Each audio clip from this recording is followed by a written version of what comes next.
Excella Education Study in USA assured scholarship. Contact 9881 96666. నమస్తే, welcome to I dream. నేను మహేశ్వరి. మనతో పాటు ఉన్నారు ప్రముఖ ఆయుర్వేద వైద్య నిపుణులు డాక్టర్ చిట్టిబుట్ల మధుసూదన్ శర్మ గారు. ఈరోజు వారితో మాట్లాడి పులిపిర్ల నివారణకు ఎలాంటి చిట్కాలు ఉన్నాయని తెలుసుకుందాం. నమస్తే సార్. నమస్తే సార్, చాలామందికి ముఖం పైన శరీర భాగాలలో అక్కడక్కడ ఈ పులిపిర్లు అనేటివి ఎక్కువగా ఉంటాయి, కొంతమందికి అక్కడక్కడ ఉంటాయి. సో ఇవి కొంతమందికి ఇబ్బంది కలిగించవు, కానీ కొంతమందికి కొద్దిగా పెయిన్ అలా ఉంటుంది. ఏదేమైనప్పటికీ పులిపిర్లు అన్నది ఒక విధంగా వాళ్ళకి ఏంటంటే ఒక అందవిహీనంగా కనిపిస్తూ ఉంటాయి అనేసి బాధపడుతూ ఉంటారు. వీటిని మనం నివారించుకోవాలి అంటే మన దగ్గర ఉన్న చిట్కా ఏంటి సార్? చెప్తానమ్మా. పులిపిర్లు వచ్చేందుకు కారణాలు ఎక్కడెక్కడ వస్తాయి కొంచెం బ్రీఫ్గా చెప్పేసి మంచి రెమెడీ చెప్తానమ్మా. Okay sir.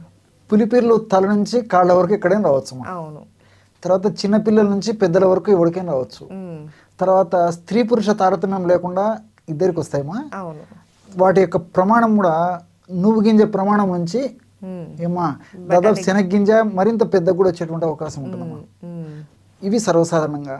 తర్వాత వీటి వల్ల మీరు అన్నట్లు ఏమంటే ఎలాంటి బాధ ఉండదు, కానీ కొంతమందిలో కొన్ని ప్రాంతాల్లో వచ్చినప్పుడు కొంచెం అసౌకర్యంగా ఉంటుంది. అది జనరల్గా. సో ఈ పులిపిర్లు అనేటువంటి యొక్క సమస్య ఒక రకమైన వైరస్ క్రీమ్ వల్ల వస్తుందమ్మా. అది ఒక రకమైన వైరస్ చర్మం మీద ఆ విధంగా క్రియేట్ చేస్తుంది అనమాట. దాన్ని వాట్స్ అనేటువంటి పేరుతో పిలుస్తుంటారు అనమాట. వాట్స్. సో ఈ ఆయుర్వేద వైద్య విధానంలో మన మహర్షులు చర్మ కీలకం అనేటువంటి వ్యాధిని ప్రస్తావించి చక్కటి చికిత్సా విధానాన్ని గురించి కూడా తెలియజేయడం జరిగిందమ్మా. చర్మ కీలకం అంటే చర్మకీలం అంటే ఇప్పుడు మనం చెప్పుకున్నటువంటి పులిపిర్లు లేదా వాట్స్.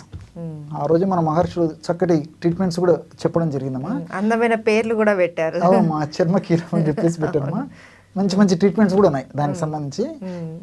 దీనికి సంబంధించి నేను అనేక రకాలైనటువంటి వెరీ సింపుల్ రెమెడీస్ రకరకాలుగా అందరికీ అందుబాటులో ఉండి అందరూ చేసుకోదగ్గవి వివిధ రకాలైన వీడియోస్లో చెప్పడం జరిగిందమ్మా. మన వీడియోస్లో కూడా వెరైటీ ఫార్ములా చెప్తాను చూడండి.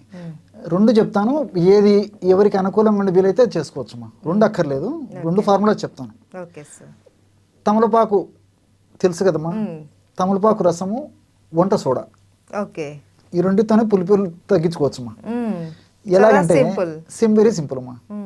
ఈ తమలపాకును దంచేసి రసం పిండేదమ్మా, మనకి ఎంత అవసరమో అంత. అందులో వంట సోడా, మనం వంటింట్లో వాడుకుంటుంటాం కదా వంట సోడా.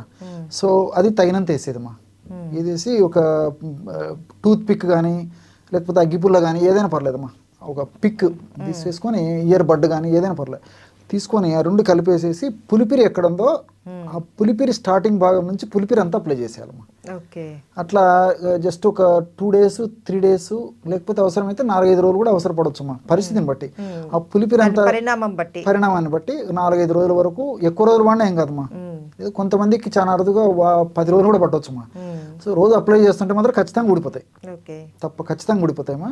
అది క్రమక్రమంగా నల్లగా అయిపోతుంది, బ్లాక్ అయిపోతుంది అంతా, నల్లగా అయిపోయి తేలికగా అయిపోయేసి క్రమంగా ఊడిపోతుందమ్మా. ఆ ఊడిపోయిన తర్వాత ఏదైనా అవసరమైతే ఇంత తేనె కానీ దాని మీద, లేకపోతే కొబ్బరి నూనె కానీ, లేకపోతే కొంచెం కాస్త పసుపులో కొబ్బరి నూనె కలిసి అప్లై చేయడం కానీ, నెయ్యి అప్లై చేయడం కానీ ఏదైనా చేస్తే చిన్నది గాయం లాంటిది ఏదైనా ఉంటే అయిపోతుందమ్మా. రెండవది వచ్చేసి సున్నం మనకి ఇక్కడ పచారీ కొట్ట దొరుకుతుంది, కిల్లీ షాప్లో దొరుకుతుంది. చాలామంది ఇళ్లలో సున్నం కూడా ఉంటుందమ్మా, లేకపోతే బయట మార్కెట్లో దొరుకుతుంది. ఆ సున్నము, వంట సోడా 2 సమానంగా తీసుకోవాలమ్మా. అందులో నిమ్మ రసం కలపాలి తగినంత, అంటే క్రీమ్ లాగా అయ్యేందుకు ఎంత నిమ్మ రసం అవసరమవుతుంది అంత. నేను ఇంతమంది చెప్పినట్టు టూత్ పిక్ కానీ, ఇయర్ పిక్ కానీ, లేకపోతే ఇయర్ బడ్ కానీ, అగ్గిపుల్ల కానీ ఏదైనా స్వచ్ఛమైన మంచి స్టిక్ ఏదైనా చిన్నది తీసుకొని రంగరించేసేసి అదే పద్ధతిలో పెట్టాలమ్మా. ఇది కొంచెం ఫాస్ట్ యాక్టింగ్ అమ్మా. ఈ తమలపాకు వంట సోడా కన్నా ఇది స్పీడ్గా పనిచేస్తామమ్మా. కాబట్టి ఇది మనకు దాదాపు 2 రోజులు అవసరం ఉండదమ్మా. Maximum 90% within 2 days 3 days అయిపోతుందమ్మా. పులిపిరి అయిపోతుందమ్మా. రెండోది, ఫస్ట్ది కొంచెం లేట్ అవుతుంది, రెండోది చాలా ఫాస్ట్గా పనిచేస్తుంది. సో ఎవరికి ఏది అవసరమైతే అది వాడుకోవచ్చమ్మా.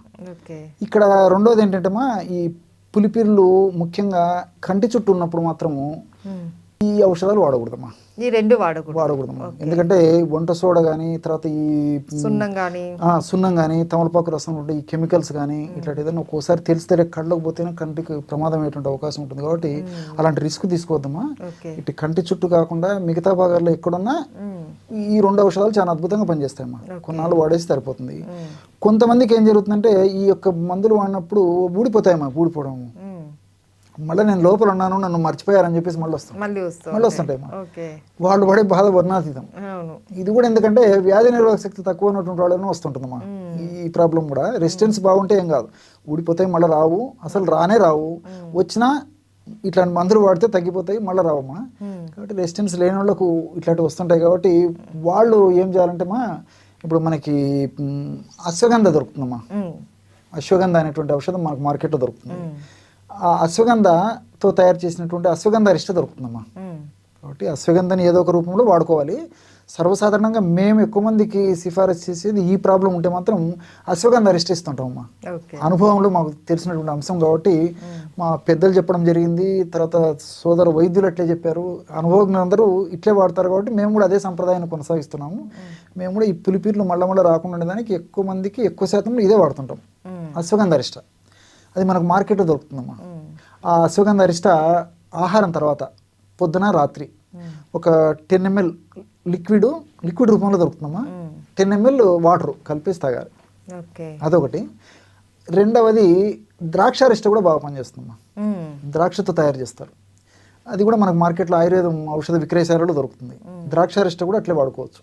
10 ml లిక్విడ్, 10 ml వాటరు ఆహారం తర్వాత రోజు ఉదయం ఒకసారి, రాత్రి ఒకసారి. అశ్వగంధ అరిష్ట అయినా వాడుకోవచ్చు, ద్రాక్షారిష్ట అయినా వాడుకోవచ్చు. సమస్య మరీ ఎక్కువ ఉండి మరీ ఇబ్బంది పెడుతుంది అనుకోండి, కొంచెం ఖర్చు ఎక్కువైనా పర్లేదులేండి, నాకు బాధ లేకపోతే సరే ఇంకా మరీ నాకు ఫాస్ట్గా రిజల్ట్ రావాలన్నప్పుడు రెండు కలిపి కూడా వాడుకోవచ్చు. అది 2 స్పూన్లు, ఇది ఒక 2 స్పూన్లు. అంటే 10 ml అశ్వగంధ అరిష్ట, 10 ml ద్రాక్షారిష్ట, అక్కడ 20 ml అయింది కదమ్మా. 20 ml వాటర్ అట్లయినా తీసుకోవచ్చు. ఇలా తీసుకోవడం వల్ల ఏమైతుందంటే వ్యాధి నిరోధక శక్తి పెరిగిపోయి కొత్తగా మళ్ళీ రాకుండా ఉంటాయి, ఉన్నవి కూడా చాలా త్వరగా తగ్గిపోతాయి. సో ఇమ్యూనిటీ అన్నది మనకు దీనివల్ల పెరుగుతుంది. కాబట్టి ఓన్లీ పులిపులు రాకుండానే కాదు, మనకు చాలా రకాల జబ్బులు కూడా రాకుండా కూడా మనకు అశ్వగంధ అన్నది చాలా పనిచేస్తుంది. పేరు లేని వ్యాధికి పెన్నేరు మందు అని చెప్పి చెప్తారమ్మా. మీరు అడుగుతుంటే గుర్తొస్తుంది, పూర్వకాలము ఈ వ్యాధి నిర్ధారణ ఇంత లేదనమాట. అవును. సో అప్పుడేమంటే ఒక సమస్య ఏదన్నప్పుడు వాళ్ళకి ఏది లేకపోతే ఇంకా అశ్వగంధ మీద నమ్మకంతో అశ్వగంధ ఇచ్చేవాళ్ళమ్మా. అంటే అన్ని వ్యాధులకు పనిచేస్తుంది అనేటువంటి సంకల్పంతో పేరు లేని వ్యాధికి పెన్నేరు మందు. పెన్నేరు అంటే అశ్వగంధ, సంజీవిని లాంటిది. అశ్వగంధ సంస్కృతం పేరు, పెన్నేరు అనేది వాడుక భాషలో ప్రాంతీయంగా చెప్తారమ్మా. అందుకే మన వాళ్ళు ఏం చేశారంటే పేరు లేని వ్యాధికి పెన్నేరు మందు అంటే అన్ని జబ్బులకు పనిచేస్తుందని. అంటే దీని అర్థం ఏమంటే వ్యాధి నిరోధక శక్తి ఎప్పుడైతే పెరుగుతుందో అన్ని రకాల వ్యాధులు కంట్రోల్ అవుతాయి. అంతే కదమ్మా, మేజర్ కాన్సెప్ట్ అదే. స్థూలంగా దాని అర్థం అదనమాట. కాబట్టి అన్ని జబ్బులకు అదే ఇచ్చేవాడు. అది జబ్బు వాళ్ళకు దాని మీద ప్రాపర్ అవగాహన ఉన్నా లేకపోయినా అది ఎటు సైడ్ బెనిఫిట్స్ ఉంటాయి, సైడ్ ఎఫెక్ట్స్ ఉన్నాయి కాబట్టి ఇచ్చేవాళ్ళు. రిజల్ట్స్ కూడా బాగుండేవి. Right, thank you so much sir.